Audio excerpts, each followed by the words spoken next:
Sunday afternoon, or is it Monday? I don't know. You lose track of time, folks, especially when you have a lot of free time. Today we are reviewing what is considered Alfred Hitchcock's last great movie, 1972's Frenzy. His only movie to receive, or his first movie to receive, an R rating. And based off of a BBC article that I read, perhaps this was the movie that he always had wanted to make, but up until this particular point in time, censor boards never allowed a movie like this to be made. He was always obsessed with kind of like crime and Jack the Ripper type of thing, and as a matter of fact, because I am a connoisseur of Hitchcock, with one of my top 10s is probably North by Northwest, all of his movies were very tame as far as their expose of gratuitous sex and violence. This movie is an hour and 56 minutes long and disturbing. So my wife is very timid, and I made her watch one of his 1940s classics with an old standby of Hitchcock's, James Stewart's, Rope. And this kind of reminds me of Rope. It deals with strangulation because there's this main killer that's going around killing everybody.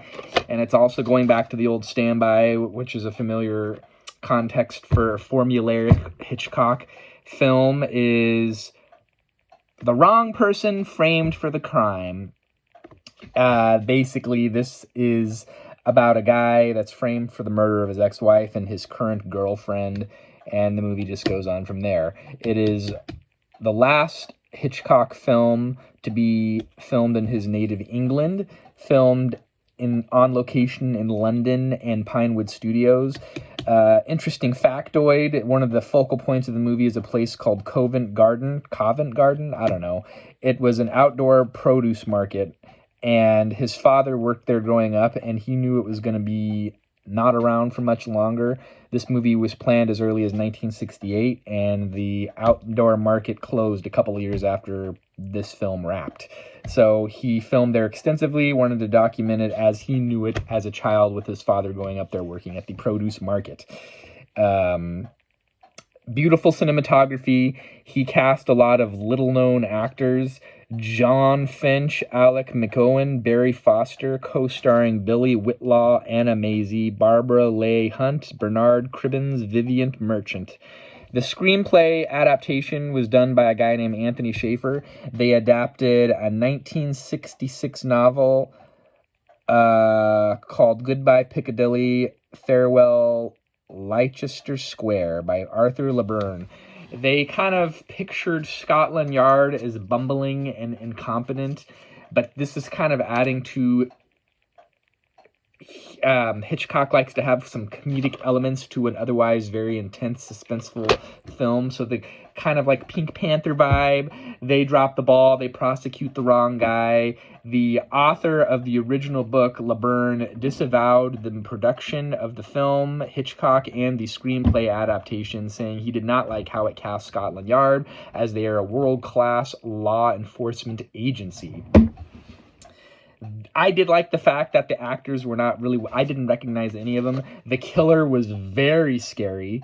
He just had a very evil, sinister acting ability, and it was great.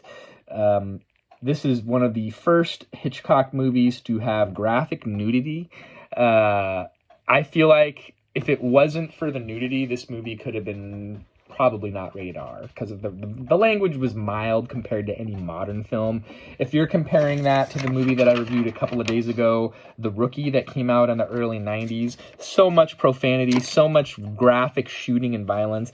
Now, strangulation is highly disturbing, but, you know, it has the wit and charm of Hitchcock, so to me, it wasn't scary. It's just kind of like, it was shocking to see the nudity from Hitchcock, because of usually his movies, I think of, like I mentioned, North by Northwest, or perhaps Rope, like I mentioned, or even Dial M for Murder, or is it The Wrong Man? A number of Hitchcock films. They're very tame, although they are suspenseful movies.